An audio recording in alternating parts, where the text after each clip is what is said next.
Hello दोस्तों, welcome to my back channel. देखिए आज के वीडियो में क्लास 10th के जो मैथ का विषय है और मैथ में चैप्टर 4 में जितने भी मोस्ट इम्पोर्टेंट क्वेश्चन है उन सभी को हम स्टेप बाय स्टेप सॉल्व करेंगे।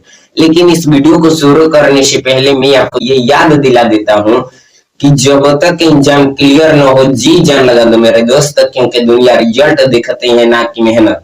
और एक बात, इस वीडियो में केवल वही क्वेश्चन आपको मिलेंगे जो पिछले 10 सालों से मॉडल पेपर या जो सीरीज में मिलता है मोस्ट इम्पोर्टेंट क्वेश्चन, केवल वही क्वेश्चन इस वीडियो में मिलेगा। आइए इस वीडियो को शुरू करते हैं। यदि आप इस वीडियो में नए हैं तो सबसे पहले इस वीडियो को सब्सक्राइब कर दीजिए। अब देखिए पहला जो इसमें क्वेश्चन है, आइए जानते हैं। क्लास 10th मैथ चैप्टर 4, इसमें सबसे पहला जो क्वेश्चन है वो ये है, दो क्रमागत पूर्णांकों का गुणनफल 306 है। हमें पूर्णांकों को ज्ञात करना है। अब ध्यान से समझिए। मान लीजिए हॉल में हम यही लिखेंगे कि माना कि पहली धनात्मक पूर्णांक संख्या, माना कि पहली धनात्मक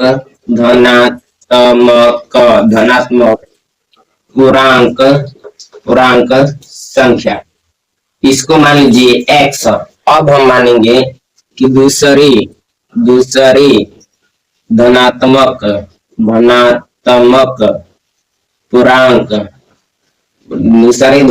पूर्णांक संख्या, इसको मानेंगे x+1। अब ध्यान से देखिए, इसमें क्रमागत पूछा है। क्रमागत का मतलब एक ही होता है कि पहली संख्या x मानेंगे, दूसरी संख्या x+1 मानेंगे, तीसरी संख्या x+2 मानेंगे। इसमें क्रमागत में ऐसे ही चलता रहता है, यही समझने वाली बात है। अब देखिए इन दोनों का गुणनफल 306 है, यानी शर्त के अनुसार चलेंगे हम, शर्त के अनुसार चलेंगे या प्रश्नानुसार भी यहाँ लिख सकते हैं। तो शर्त के अनुसार इन दोनों का गुणनफल यानी x अकोष्ठ में x-1 इक्वल टू 306, इन दोनों का गुणनफल 306 है। यदि हम इसको सॉल्व करेंगे तो देखिए यहाँ पे होगा x का स्क्वायर माइनस इसमें होगा तो x इक्वल टू 306। अब ध्यान से देखिए, यहाँ पे ये 306 प्लस में है, इधर भेजिए।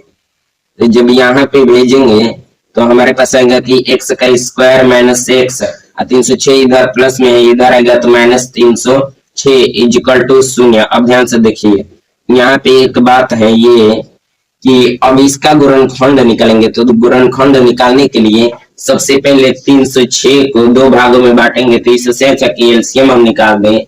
एलसीएम निकालेंगे तो हमारे पास 2 से कटेगा 15, 3 यानी फिर अब 3 से कटेगा 3 15 1, फिर 3 से 17 3 51, फिर 17 से 1। अब देखिए अब इसी में हल करके हमें x यानी 1 लाना है माइनस प्लस करके। यदि हम 13 का 9 दूना का 18 यानी 18 माइनस 17 कर देंगे, 18 यानी इसमें कर देंगे और ये यहाँ पे अलग कर देंगे, 18 माइनस 17 कर देंगे तो हमारे पास 301 भी आ जाएगा और इसमें गुणा भी मल्टीप्लाई कर देंगे तो 306 भी आ जाएगा। तो देखिए इसको हम क्या करेंगे कि 306 को दो भाग में तोड़ेंगे तो 18 गुणे 17 आएगा। तो इसके माध्यम से हम लिख सकते हैं कि x का square minus 18 x plus 17 x minus 306 equal to 0। अब देखिए यहीं पे समझने वाली बात है कि मैं माइनस 18x और प्लस 17x क्यों लिखा, क्योंकि हमें यहाँ पे माइनस x यानी -1 की जरूरत है, इसलिए माइनस 18 लिखे हैं ताकि 18 में से 17 जाएगा तो 1 बचेगा। लेकिन ये माइनस अधिक है तो माइनस का चिन्ह होगा, इसलिए अब इसमें कॉमन देखिए। तो कॉमन इसमें कौन सा है, तो मान लीजिए कि कॉमन x है तो बचेगा x माइनस 18। फिर यहाँ पे कॉमन क्या है तो प्लस 17 कॉमन है, तो यहाँ पे बचेगा x माइनस 18 इक्वल टू 0। अब ध्यान से देखिए, ये कोष्ठ और ये कोष्ठ समान है तो लिखेंगे कि x माइनस 18 x, यहाँ पे देखिए यहाँ पे यही लिखेंगे कि x माइनस 18 ये दोनों कॉमन है तो एक जगह पे ले लिए, बचा ये, तो ये बचा कि x प्लस 17। अब ध्यान से देखिए इक्वल टू 0। अब इन दोनों को यदि हम शून्यक लेंगे, तो मान लीजिए ये कहें कि x माइनस 18 इक्वल टू 0। तो x इज इक्वल टू 18 यानी x का मान जो आया 18 आया। ये है कि x प्लस 17 यानी दूसरा है कि x plus 17 is equal to 0, x is equal to minus 17। अब ध्यान से देखिए कि ये जो है ये पॉजिटिव में आया है, ये निगेटिव में आया है। इसका मतलब सवाल में यही होता है कि हम पॉजिटिव वाले को आंसर लेते हैं, निगेटिव वाले को नहीं लेते हैं। इसका मतलब इसका राइट आंसर यानी x का मान 18 होगा। तो यहाँ पे जो मान होगा ये होगा, यानी पहली संख्या 18 और दूसरी संख्या 18 प्लस 1, क्योंकि यहाँ पे प्लस 1 है तो दूसरी संख्या 19 होगा। यानी इसका जो राइट आंसर होगा, इसका राइट आंसर यही होगा कि 18 और 19 इसका राइट आंसर होगा। ऐसे ही हम क्वेश्चन को कर लेंगे। यदि आप इसका स्क्रीनशॉट लेना चाहते हैं तो ले लीजिए। चलते हैं अगले क्वेश्चन पे। देखिए हम दूसरे क्वेश्चन पे आ चुके हैं। देखिए दूसरा क्वेश्चन यही है कि ऐसी दो संख्याएं ज्ञात कीजिए जिनका योग 27 हो और गुणनफल 182 हो। इसको हम हल करेंगे। हल करने से पहले समझ लीजिए, यदि जिनका योग 27 हो और गुणनफल 182 हो, इसका मतलब ये कि दोनों संख्या को मिला के 27 होना चाहिए और दोनों संख्या का मल्टीप्लाई करके यानी गुणा करके 182 होना चाहिए। आप समझिए, मान लीजिए इसके हल में हम लिखेंगे कि माना, किसी भी सवाल में जो दिया रहता है पहले लिख लेंगे, लेकिन इसमें होता है कि माना प्रथम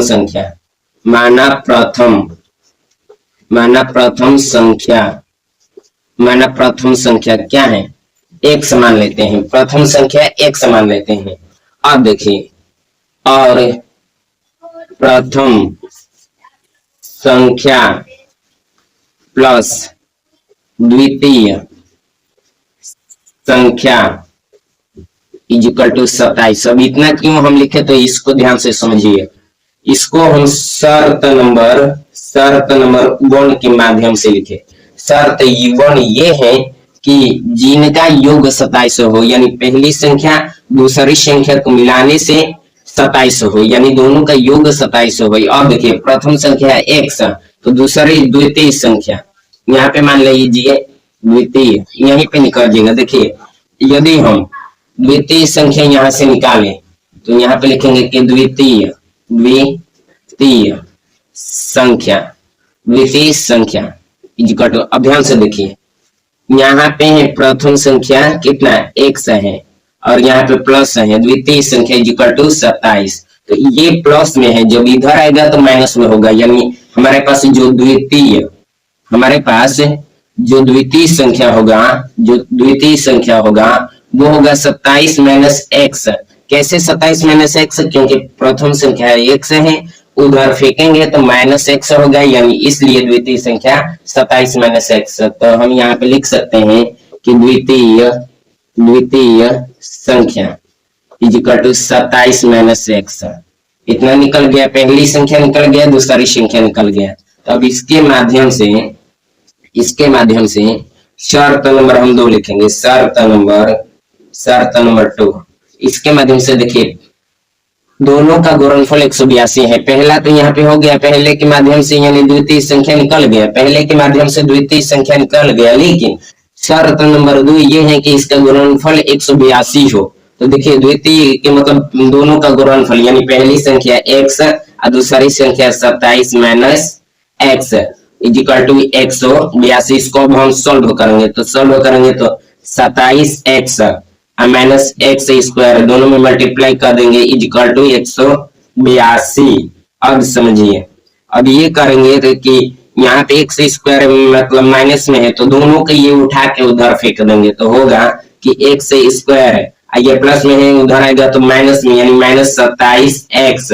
ये पहले से प्लस में है तो प्लस 182 इक्वल टू 0, यानी यहाँ पे 0 हो गया तो दोनों को प्लस दिया। अब ध्यान से देखिए, इसको 2 भागों में तोड़ेंगे तो हमारे पास होगा, यदि 182 को तो 2 भागों में तोड़ेंगे तो 13 गुणे 14 होगा, दोनों को मिलाएंगे तो 27 आएगा। तो इसको हम निकाल सकते हैं। इसके माध्यम से यहाँ पे हम निकाल लेते हैं कि दिया है कि x का स्क्वायर माइनस 27x और यहाँ पे प्लस 82 इज इक्वल टू 0। अब इसको ध्यान से देखिए, इसको सॉल्व करेंगे। इसको ध्यान से कैसे करेंगे, एक्स का square minus 14 X minus 13 X plus 182 is equal to 0, क्योंकि 182 को दो भागों में हम तोड़े हैं इसलिए। अब माइनस माइनस दोनों को प्लस हो जाएगा, यानी 14 13 27 और दोनों माइनस में ही। अब इसमें कॉमन देखेंगे तो कॉमन क्या है, तो कॉमन देखिए एक्स कॉमन है तो बचेगा एक्स माइनस 14, और यहाँ पे कॉमन क्या है, तो यहाँ पे ये हम माइनस कॉमन ले लेंगे तो माइनस 13 कॉमन है तो यहाँ पे बचेगा ये एक्स बच गया एक्स, प्लस में से माइनस कॉमन हो गया तो माइनस बचा, और यहाँ पे 14 इज इक्वल टू 0। अब देखिए, अब यहाँ से हम ये करेंगे कि ये और ये दोनों कॉमन है तो इसको एक कोष्ठ में कर लेंगे, यानी एक्स माइनस 14 और ये बच गए एक्स माइनस 13, यानी X minus 13 is equal to 0। अब देखिए X minus 14 is equal to 0, यानी 0 को ले लेंगे तो एक्स इज इक्वल टू 14, यानी एक्स का मान 14 आ गया। अब यहाँ पे देखेंगे X minus 13 is equal to 0, तो एक्स इज इक्वल टू 13, यहाँ पे 13 आ गया। अब देखिए इसमें दोनों का मान जो है पॉजिटिव आया है, जो दोनों का मान पॉजिटिव आया है तो आंसर हम कोई भी ले सकते हैं। तो मान लीजिए कि पहली संख्या 14 हो गया तो दूसरी संख्या 27 माइनस 14 होगा, यानी 13 होगा। यदि पहली संख्या हम 13 मान लेते हैं तो दूसरी संख्या 27 माइनस 13 या इक्वल टू 14 होगा, यानी वही बात है। या तो पहली संख्या को 13 या 14 मानिए, या तो दूसरी संख्या को 13 या 14 मानिए, बस अंतर वही है। चलिए अगर यदि आप इसका स्क्रीनशॉट लेना चाहते हैं तो ले लीजिए। चलते हैं अगले क्वेश्चन पे। देखिए दोस्तों, आज की वीडियो में इतना ही क्वेश्चन करा पाएंगे। इससे रिलेटेड जितने मोस्ट क्वेश्चन है वो मैं आपको बता देता हूं, आप उसे टिक लगा लीजिए। तो देखिए इसमें केवल मोस्ट क्वेश्चन ऑफ चैप्टर 4 में केवल और 2 ही हैं, तो इसको टिक लगा लीजिए। सबसे पहले प्रश्नावली 4.2 में लगा लीजिए, 4.1 में भी है और 4.2 में। तो सबसे पहले 4.1 में ही लगा लीजिए। 1 में है कि क्वेश्चन नंबर दूसरा का आई भी यानी चौथा नंबर, तो ये है कि एक रेलगाड़ी 480 किलोमीटर की दूरी समान चाल से तय करते हैं। यदि इसकी चाल 8 किलोमीटर प्रति घंटा कम होती तो वह उसी दूरी को तय करने में 3 घंटे अधिक लेती।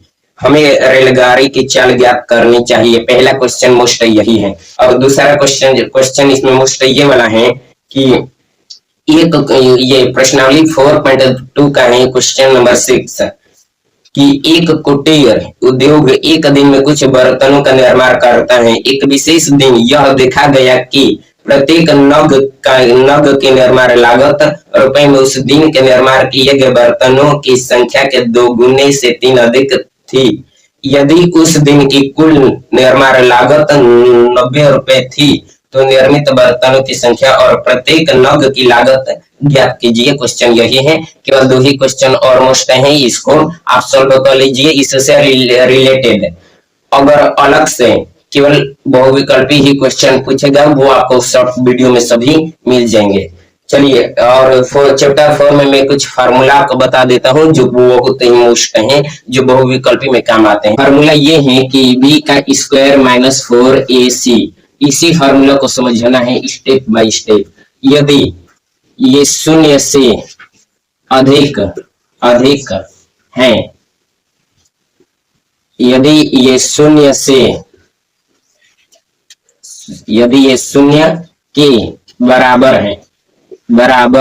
है, यदि ये 0 से कम है। अभी इतना ही आपको समझना है, तो इसको ध्यान से समझिए। यदि b का स्क्वायर माइनस 4ac, इतना का मान, इसी को समझिए, इतना का मान यदि 0 से अधिक है तो ये वास्तविक है, ये वास्तविक होगा। यदि b का स्क्वायर माइनस 4ac, इतना का मान मतलब इतना फार्मूला का मान 0 के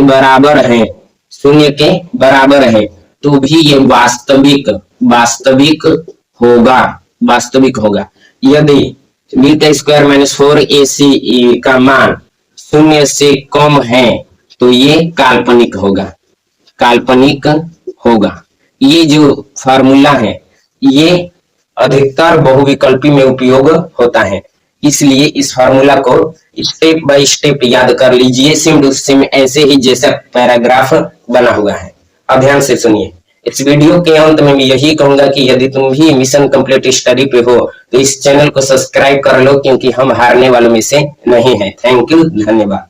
मिलते हैं अगले वीडियो में।